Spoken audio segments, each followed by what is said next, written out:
Let me start out with a slightly awkward question, which is, how many of you have heard of JD.com before? Oh, it's actually a lot. How many have heard of us before this conference? Okay, yeah. So we are the largest retailer in China, online or offline. We're an entirely online retailer.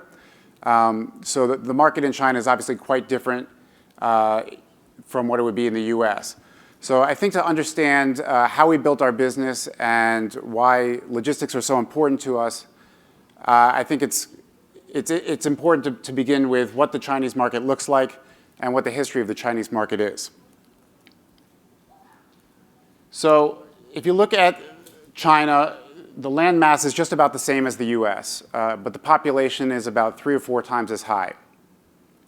And then if you look at the population density, it's overwhelmingly in the eastern half of the country. So you have a lot of challenges in terms of a very large land mass and a lot of customers to get to, but you have a lot of opportunities in that there's a lot of density, particularly in the cities, and there are a lot of different cities that have over 1 million people. So when we first became an online retailer in 2004, we faced a lot of different challenges. In terms of the logistics network in the country, it was very fragmented. There were a lot of delivery companies, but they didn't have a lot of scale or range, and the quality was quite bad.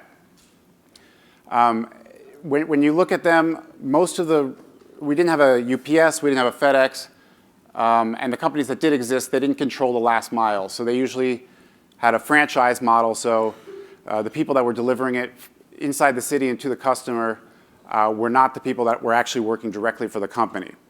So when we looked at what the biggest problems that we had in about 2007, when we were still primarily in the electronics space, the biggest problem was delivery. About 70% of the complaints from customers were packages wouldn't show up, they would show up damaged, products would be missing, or the delivery people were rude. So when we looked at that, that was not a sustainable model. When we wanted to be a premium online retailer, we wanted to offer a customer experience that people would want to use.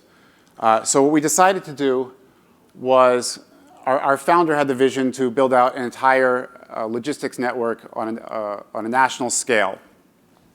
As you might imagine, this was pretty controversial, both inside the company and especially among investors.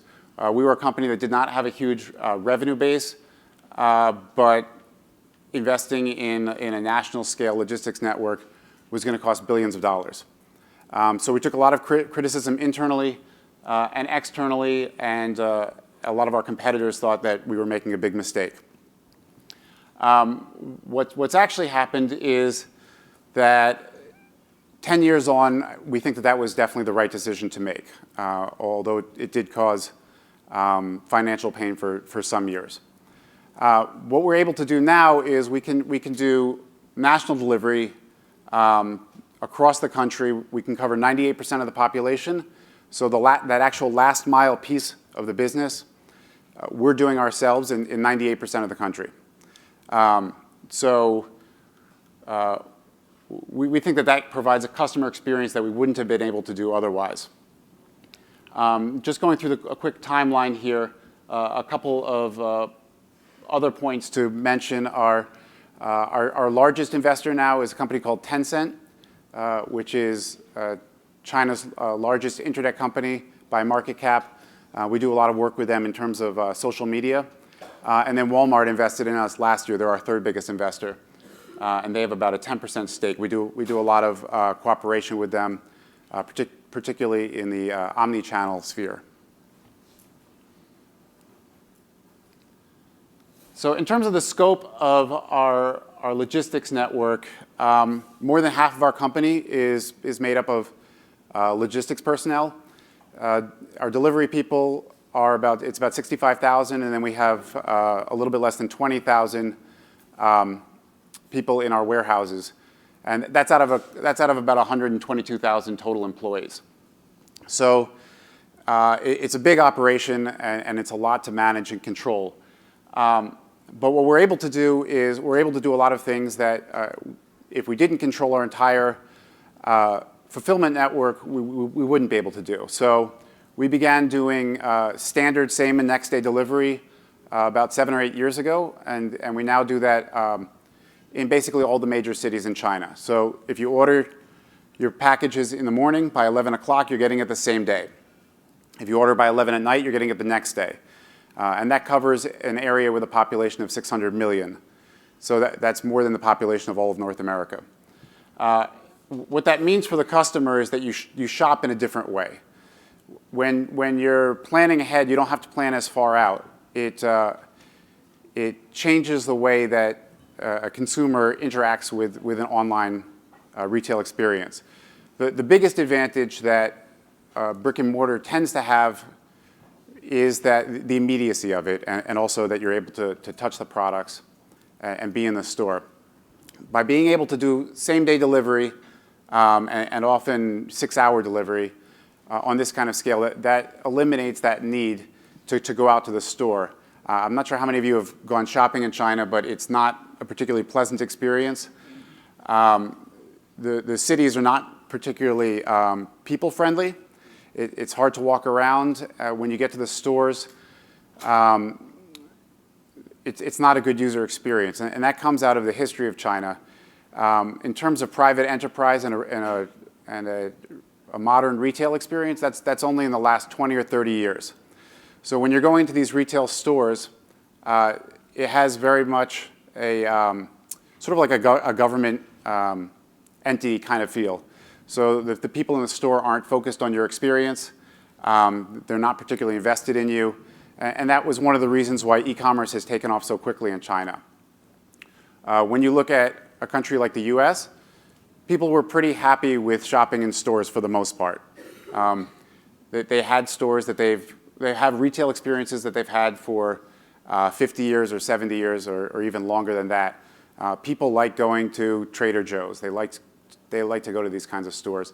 In China, people were extremely happy to forego that experience and move online. It's also important to remember that when you look at China, a lot of the people are not in the top 2 or 3 biggest cities, which are Beijing, Shanghai, Guangzhou, and Shenzhen. As you get into these smaller cities, many of which have populations of over 1 million, you get 2 effects that have an impact on the retail experience. The first impact is that most of the wealth is concentrated in the largest cities.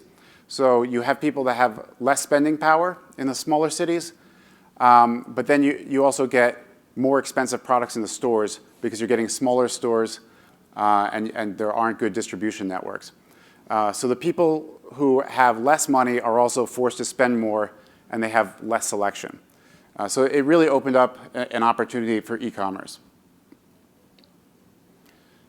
So as I mentioned before, it was quite controversial when we decided to plow billions of dollars into a national fulfillment network. But what you see today is that we think that this has paid off. So the e-commerce business itself has been profitable for a few years. But we've been making investments into other areas as well outside of that core business. As of the first quarter of this year, on a GAAP basis, we were profitable across the entire business. So we're seeing the scale of the business is helping us to ensure that the return on investment has been worthwhile. Excuse me. We're also able to deploy technology quite quickly because we control the entire fulfillment process from the warehouse to the customer, and then also for the returns. So when we wanted to start using cold chain logistics, we were able to implement that quite quickly. And then about 2 years ago, we started doing drone technology, and we began to implement that about a year ago. So we were able to do that quite quickly. For the drone technology, that's primarily targeting rural consumers in areas where the costs of delivery were extremely high, where the infrastructure in terms of roads were not good. And so we're doing that now on a small scale, and we hope that over time that'll be a large scale. We currently have about 150 drone bases planned for the next 3 years. So in terms of our scale, we now have 236 million active users, and that's grown exponentially over the last several years. One of the big drivers of that is that from the beginning we were focused on a very high quality e-commerce experience. That's why we invested in the logistics, but that's also why we from day one took a zero tolerance policy towards counterfeits, which in China was not a typical approach. If you look at what consumers preferred in China 5 years ago or even 3 years ago, price was always the #1 consideration. Today, that's reversed. So now price is usually the #3 consideration. Quality of products is #1, quality of service is #2. And a lot of that has to do with, one, increasing income levels, but it also has to do with a lot of the safety scandals that happened in China over the last several years, and a greater awareness that counterfeit products might be cheaper, but they're probably not worth the risks across most categories.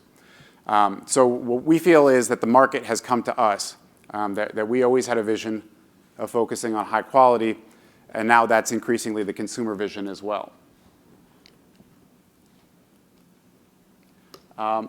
As I mentioned before, we started out primarily in electronics. We are the largest retailer across all categories, but not in every vertical. So for electronics, we're the largest. For appliances, we're the largest. But we've had a big push into numerous other categories. So apparel does quite well. Fresh produce, anything that has to do with childcare, pretty much across the board. And over time, we expect to be the largest retailer in the country in pretty much every category. But that will take time. So these are some of the brands that are selling on our site. I'm sure some of those brands are in the room today. But as you can see, it's quite diverse in terms of the types of products that we sell. There are electronics, which was our original core, but we also see cosmetics, glasses, food, really everything across everything you could want to buy.